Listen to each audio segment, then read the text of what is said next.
Get a second opinion. This is a phrase which is used in all the fields of life.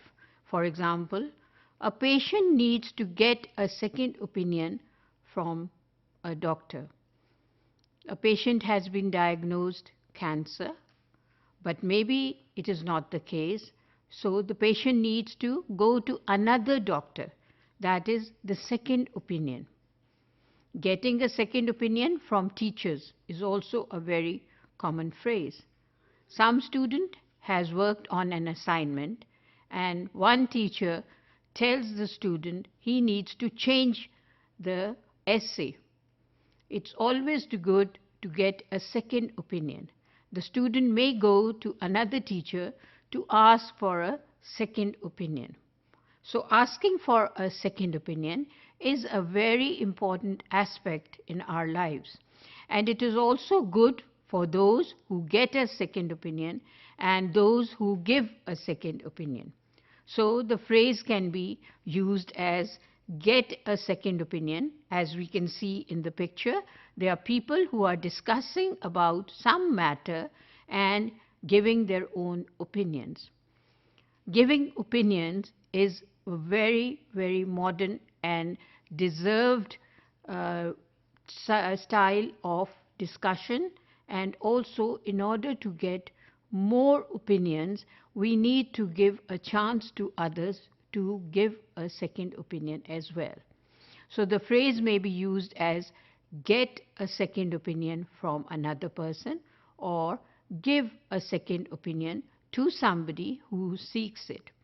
So there is nothing wrong with getting a second opinion or giving a second opinion. As we can see in the picture, we come across different types of people. They can be from any race, any background, any age, and any type of educational background. Still, we can always ask for a second opinion. So using the phrase get a second opinion means that you are not very sure about the first opinion. It is not that you are not agreeing with it. You may agree with the first opinion, and maybe the second opinion also gives you the same opinion as the first one, but still you can always get a second opinion. In order to give a second opinion, it is not necessary that the person must say what the first opinion is. The person needs to be very honest in order to give a second opinion as well. So, if somebody asks you, give a second opinion, does not mean that you have to definitely say something for what has been said before, or you definitely have to say something which has not been said before. It has no relation to it. It is just a second opinion, and the phrase is just asking for an honest second opinion in order to make things clearer.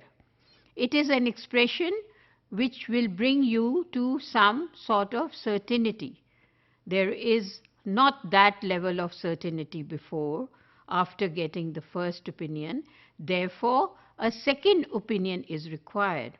And this phrase will be used because there will be some margin of uncertainty there. Or maybe if even there is a lot of certainty there, even then one can go for a second opinion. So it is not a harsh expression.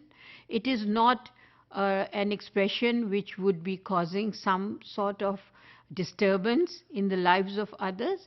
It is just an expression which is quite polite and which is asking for another opinion in order to confirm things. It is sort of a phrase or an expression which is used to confirm what has been said. Or maybe in some cases it would not really confirm what has been said. But again, after getting the second opinion, maybe you would require to get a third opinion. But usually you use the phrase as getting a second opinion. It is not very common to say get a third opinion. The phrase is usually get a second opinion to confirm. So, but in casual language, maybe somebody would just say, well, I'm going to have a third opinion. But usually you will use it as get a second opinion.